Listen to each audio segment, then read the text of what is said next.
Welcome back to the 6K Sports Sedan Challenge presented by Continental Tire, where I'm building a non-sports sedan and Pete's not building a sedan at all.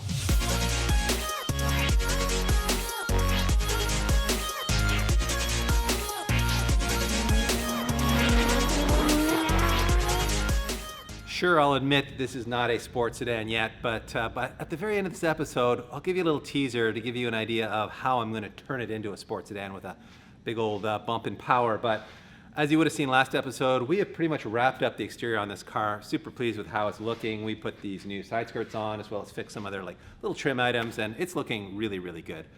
Every time I look at this car, I fall in love a little bit more, and I hope you are too. Now it's time to fix the experience inside there because it does need a little help. This door actuator is broken, so with the key, it's not working. The steering wheel doesn't telescope. It needs to because it's too far away from me right now. The actuator in the trunk isn't working properly. That needs a fix. The center console doesn't close properly. That needs a fix. It's all very manageable stuff. Going to be a little bit fussy, but once we get through this episode together, everyone, we will tease you with what that power adder is going to be all about. Just to recap quickly why this door actuator or how it's not working, here's my smart key, and typically the key part here would be retracted in there and you would never need to use this, but you'll find out right now why that's out. I've just, here, I'll lock the door, and you can see that the rear door is locked. The front door, however, she no worky. And that's because the actuator mechanism in here, there's a little motor and it's not working. So to lock this door, I have to use the key, which is extremely annoying. Feels like I'm living in the 80s and I don't want that. So, and I also have to unlock it with the key too. So it's just not what you want, because typically with a smart key, I would have this in my pocket, I would walk up and just from proximity, it would unlock the door for me. So it's not a horrible job. We got to pop the inner door card off. We've learned how to do that from the previous episode, and then take the actuator out. We bought a whole new one.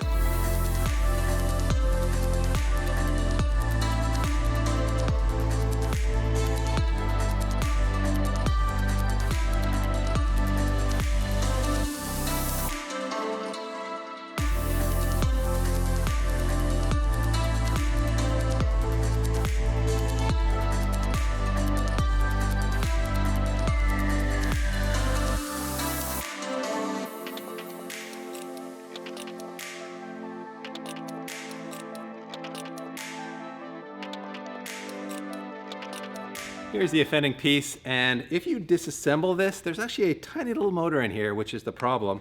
And you can buy that tiny little motor on Amazon and other places for like 10 bucks.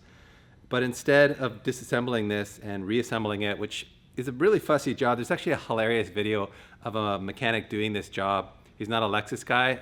It made me laugh so hard watching him do it, but I didn't want to do that myself. So we bought the whole assembly for I think like 50 bucks. It was cheap. So we're gonna slap that in there now and pray to God that it has a good motor in it, because if it doesn't, then man, we're into a whole other job. It's funny how life goes sometimes. You just don't know what you got until you pull the old part off the car and compare it to the part you thought you were going to be swapping in, and as you can see, these are not the same. This is the driver's side one that we just took out, and this looks like it's from the passenger side. So we just gave our friends over at LKQ a quick call, and he did confirm that we ordered the front left driver's side, but they pulled the wrong side. So he's going to see if they can get us the driver's side quickly. If not, we may be able to swap the motor out of this over to this one. So you may get to see that job yet. But in the meantime, while we wait to hear from LKQ, we're going to move on to, I think, doing that trunk actuator instead. We do, in fact, have the right part for the trunk because there's only one part for it. And just to briefly explain what the problem back here is, the trunk will not automatically latch when I close it, which it should normally do. So to get it to latch, I have to bring it down. Well, I have to trigger the latch here with this little, I don't know, emergency arm here, and that'll trigger the latch. And then when I lower it down, it will hook, although sometimes it won't, strangely.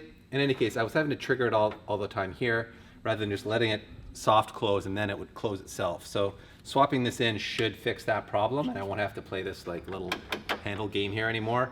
I should also really order new struts now that I think about it, because these are pretty much blown.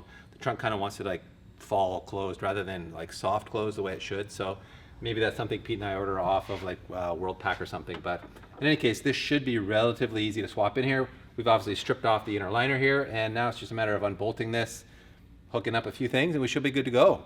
Okay, we've swapped this in here. Pretty simple job, couple bolts. And let's see if it'll close itself. If I didn't let it close far enough. Aha! it closes itself. Now, there's a button under here that'll open it, I think. Woo! And you hear how aggressively that's letting go. It's like a bit of a shotgun noise. Pete and I were just chatting about that, and we think it's because this hook or latch is pulling the trunk down too far. And if you look again here, you can actually see, you can see it's like pulling it down past the edge of the fender here. So it's like too aggressively closing it. So we're just gonna give that a quick adjustment here. Just, that's why I gotta replace those struts. It shouldn't fall like that. And I bet you that's probably what broke that originally, was it was like latching on too tight and constantly like having to like snap off, right? That's a great point. That's probably where it all started.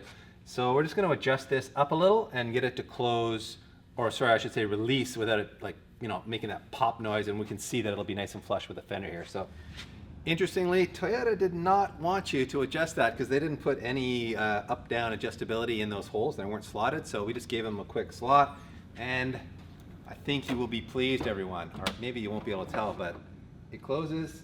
It looks more flush at the corners here, and when I release it, it doesn't sound like a shotgun anymore. It's like a nice, gentlemanly releasing sound. So that was a super easy fix, which I think concludes the work that we have to do in the trunk of this car, which raises an interesting point, PT, because I think you've got a little more work to do in the trunk of your M5 Touring than we do back here. Oh, I don't even want to talk about that. You guys are going to be truly horrified when you see what we got to do to the trunk of that. But once again, the Lexus just proves it's already the winner, everyone. So I think it's time to move on. We don't have a solution for the door latch. Unfortunately, LKQ doesn't have another one in stock. So maybe what we'll do, Pete, is actually see about swapping that little motor. We're going into the deep dive, huh? Why not?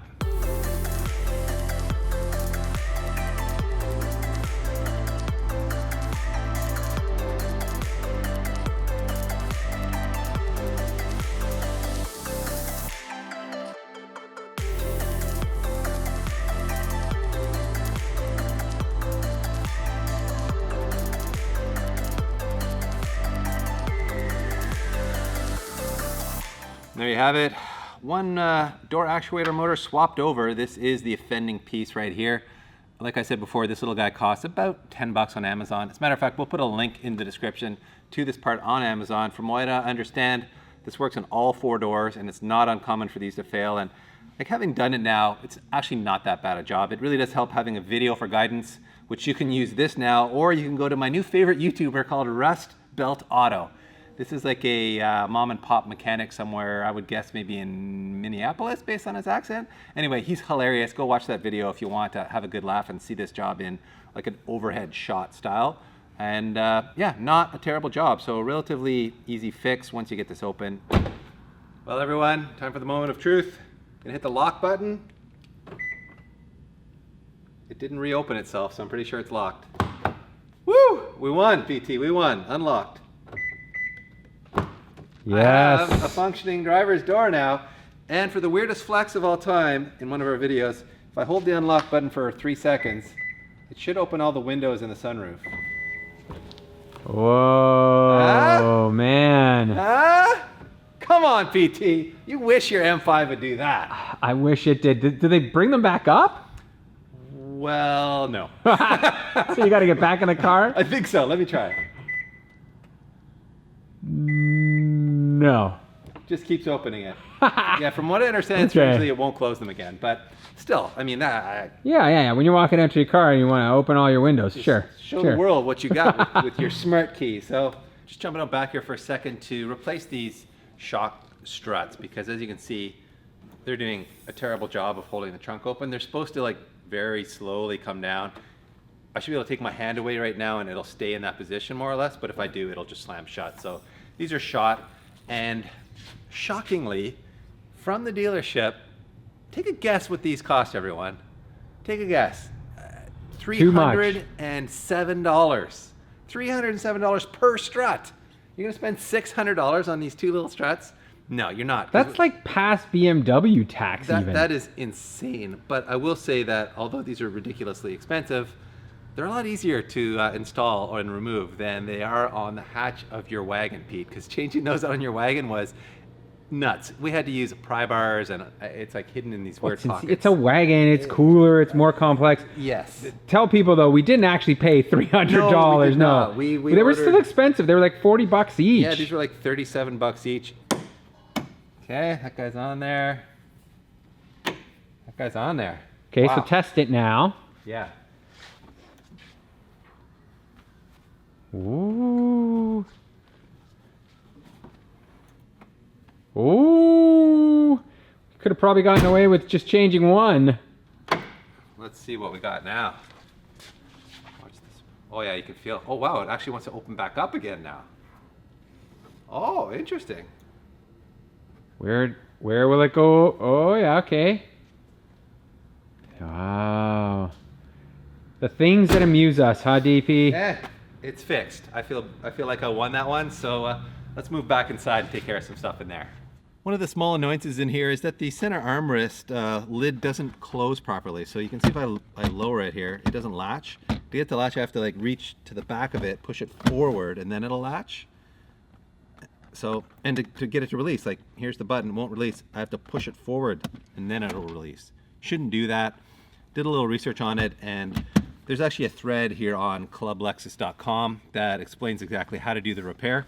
Take it to the dealership and they're going to charge you $1,000 because they want to replace the whole thing. But there's actually just like 3 screws in here that get loose, and you need to tighten those up again, and it fixes this whole problem. It's a bit of a job to fix it though. We've got to actually like remove a good portion of this to get at those 3 screws. So we're going to do that now, and I'm not going to take you through it step by step, but we'll kind of show you the major steps here. Just pulling this out of the hole here. There's just like 6 bolts and a screw to pull it out. It's a bit finicky getting it out, but now that it's out, let's take it over to the table and we'll show you what needs to be fixed. So here we've got this on its lid, and you can see we removed all the little black screws that hold this black plastic housing to the underside of the lid, and that's so that we can get to the hinges back in here. So there's 2 screws on each side that hold the hinge to the lid, and you can see one of them actually fell out. The other one is loose. Okay, playing operation here. Trying to put the screw in here without it falling off my screwdriver. I'm in the hole. It's the first time I've had that happen in a long time. All you gotta do is tighten it, and we good? That's it. I think so. Tighten the other 3 down, and hopefully that's a win. All right, it is all tightened back up, and not a difficult job really, was it, Pete? No. But now it's time for the test. Ooh, it works. Ooh.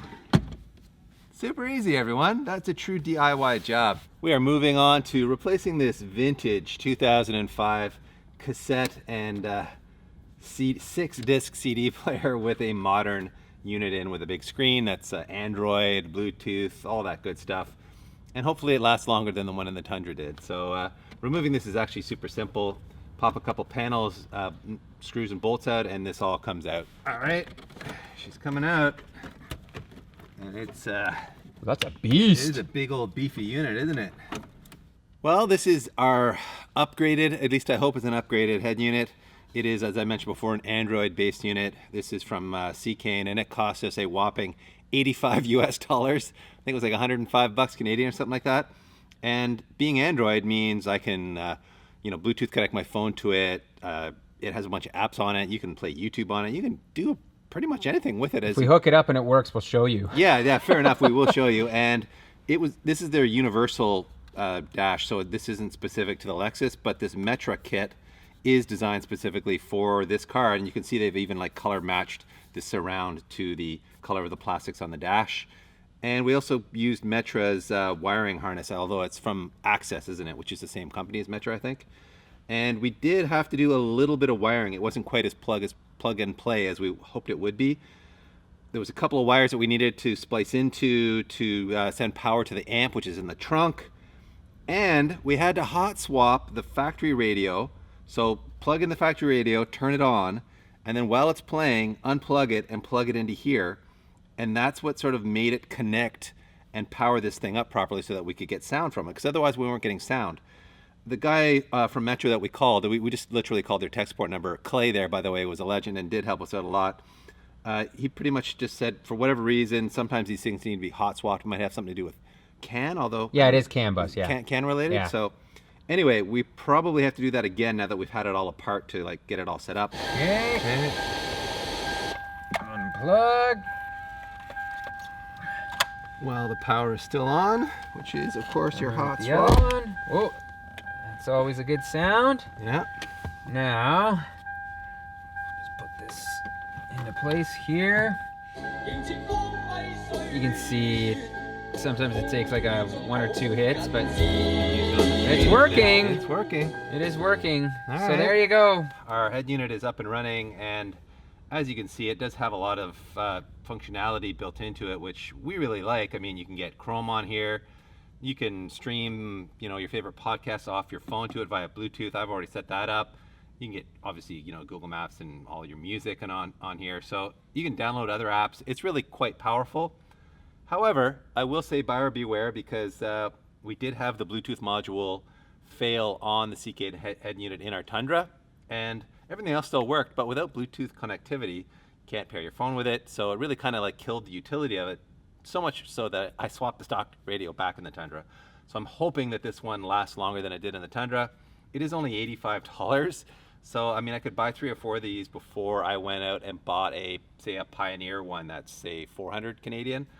So you do kind of roll the dice with it. We were tempted to maybe put a higher quality name brand one in just to see how they compare, but we'll do that in a future episode of maybe another project. So, well guys, we are calling this one a wrap. We kind of went on a bit of a deep dive there on the door actuator and the head unit, and we're just out of time today. So before we move on to those power adders that are going to be coming under the hood, we have one more episode to go of fixing the rest of the stuff that's wrong on this car. But we did promise you a little teaser at the end of this episode. So here you go, everyone. This is not my headstone. This, my friends, is an adapter plate to fit some sort of boost creation device onto that 3UZ. I wonder what manufacturer it could be from, Pete. Like I'm crashing down on you, is it? It might. That's kind of why I'm putting my head here. Use my least valuable part of my body to hold the trunk open.